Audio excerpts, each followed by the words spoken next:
Two things make the HAP Leadership Summit an unusual offering to hospital and health system leaders. The first is an intimate atmosphere where leaders can come together and have meaningful conversations with each other. Second, we recruit thought leaders from around the country who can bring fresh ideas that are not being presented at most other healthcare conferences. We talk about racial bias, we talk about the need for diversity, we talk about the importance of caring about our employees and coming up with solutions to brand new operational challenges. We know that building trust with the patients and communities we serve is hugely important to our success and our ability to move the needle on health outcomes in Pennsylvania.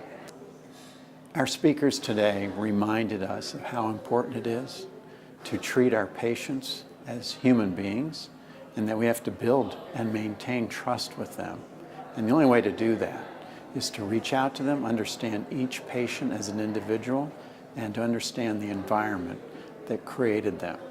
One quality about the HAP Leadership Summit that I rarely have a chance to observe in other meetings is our willingness as a community of hospitals to have really tough conversations.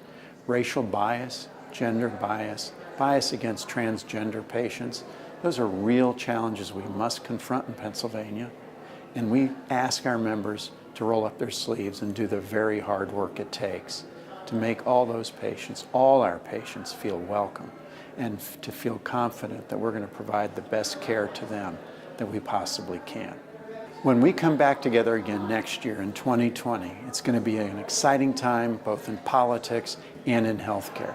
On the political front, we're going to be going into one of the most important national elections of most of our lifetimes. In healthcare, the results of a number of pilot projects and experiments will begin to emerge, and we'll come together to find out how testing new ideas is going and what sorts of changes we need to make to those experiments to ensure that we're on a continual path towards constant improvement of the work we do.